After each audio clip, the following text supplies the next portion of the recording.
actitudes de ellos, hermano, porque son nuestros hijos y nosotros como padres tenemos, hermano, que aceptarlos como tal y ayudarles a superarse en la vida.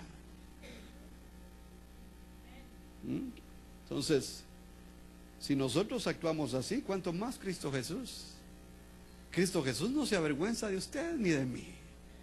Él nos ve con nuestras fallas, con nuestras rajaduras.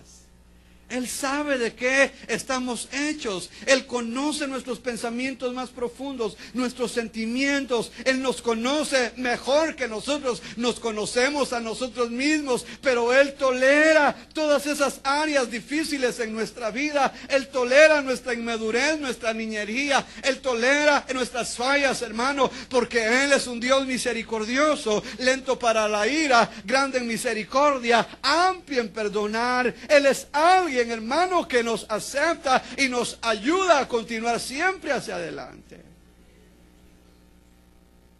Y Cristo Jesús, hermano, todo lo contrario. Dios mismo entre hombres. Imagínense Cristo Jesús, Dios encarnado, conviviendo entre ellos. Los religiosos sí lo criticaban porque le dijeron a los discípulos: vuestro maestro está comiendo con publicanos y con pecadores. Y aquel otro religioso que lo invitó a su casa dijo: si este fuera profeta se daría cuenta qué clase de mujer es la que está detrás de él y que le está tocando los pies.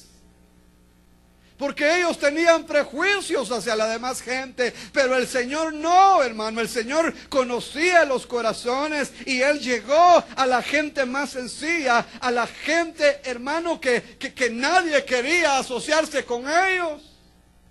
El Señor se dejó tocar por los intocables, que eran los leprosos. ¿Quién quería tocar a los leprosos? Eran los intocables. ¿Quién quería contaminarse, no? Y el Señor se dejó tocar por ellos. Allá en Mateo capítulo 8, uno llegó y se postró delante del Señor en humillación y le dijo: Señor, si quieres puedes limpiarme. Y el Señor dijo: quiero.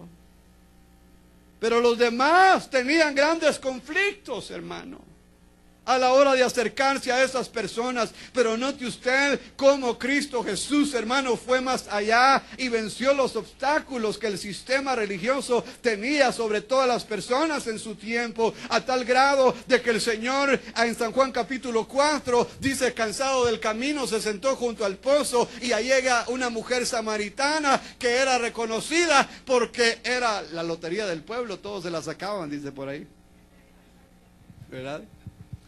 Y el Señor le dijo: 5 has tenido y el que tienes ahora no es tu marido. O sea, de que él era muy reconocida, ¿no? Por pecadora.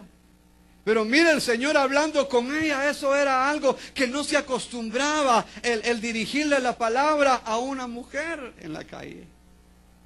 Y era samaritana también. Y dice que los judíos y los samaritanos no tenían tratos entre ellos.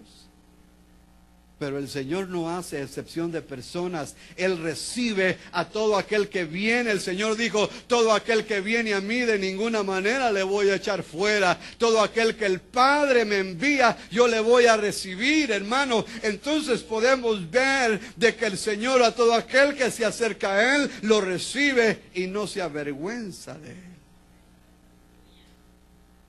Me gusta tanto la expresión porque dice: llamó a sus 12. A sus 12. Esos 12 primero entraron en la condición de hijos, en la condición de salvos. Después hicieron la transición a discípulos. Y después en el versículo 2 de Mateo 10, vamos a estar viendo las semanas que vienen, porque como le dije, es una serie que vamos a estar compartiendo por varias semanas. Pero mire, hermano, el Señor, después ellos hacen la transición de ser hijos a ser discípulos, y de ser discípulos a ser apóstoles. Y a esos apóstoles el Señor los envía con poder, con autoridad para desarrollar la función. Pero podemos ver de que al inicio eran 12, después fueron 70, después esos 70 eran 120 en Hechos capítulo 2, y en Hechos capítulo 3 y 4 ya eran miles, porque con los primeros 2 sermones de Pedro se convirtieron miles, hermano. Y esos miles se convirtieron en millones, porque ahora somos millones los que somos de Cristo, los que somos de Jesús. Mire cómo la evangelización se ha extendido por los confines de la tierra, hermano. Mire cómo la evangelización ha llegado por todo lugar y ahora se predica a Cristo Jesús por los distintos medios de la comunicación, hermano. Si usted tiene una página de Facebook, no pierda el tiempo poniendo cosas que no edifican. Ponga la palabra de Dios y predique allí, y ponga cosas que bendigan a la gente. No esté poniendo, hermano, cosas que no van a ayudar a la gente. Use ese recurso para predicar el evangelio, porque a eso nos ha llamado el Señor. Pero mire, el Señor no se avergonzaba de los suyos.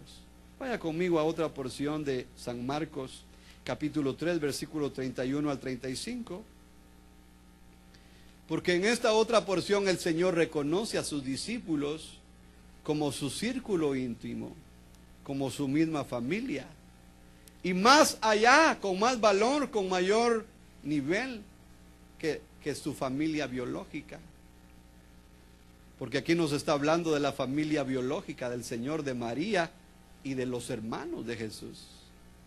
Para aquellos que creen de que Jesús fue el único hijo de María y que María se quedó virgen para siempre, lea bien esta porción y se va a dar cuenta que dice todo lo contrario. Marcos 3, 31 al 35. Entonces llegaron su madre, aquí está hablando de María, y sus hermanos, y quedándose afuera mandaron llamarle.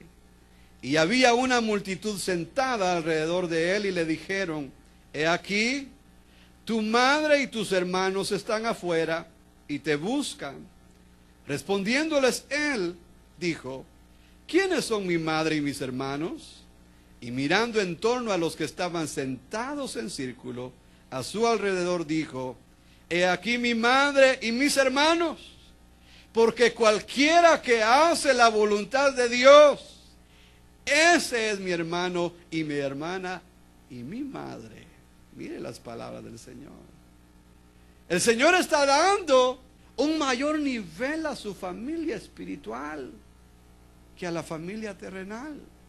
Porque para ese tiempo María como que estaba un poco confundida con ciertas cosas, con cierto comportamiento acerca de Cristo Jesús, hermano. Quizás llegaron a decirle: tu hijo Jesús está fuera de sí, ni come y anda ahí hablando con mucha gente. Y entonces María, preocupada, fue a traerlo para hacerse cargo de él, dice la palabra. Y los hermanos de Jesús no creían en él. Usted lee San Juan capítulo 6, dice: porque ni siquiera sus hermanos creían en él. Ya después, ellos, por lo menos dos de los hermanos o los medio hermanos biológicamente de Jesús, hay dos epístolas. Santiago es hermano de Jesús, y Judas, la epístola de Judas, antes de Apocalipsis, Judas, él es hermano también del Señor. Pero en ese tiempo no creían en él.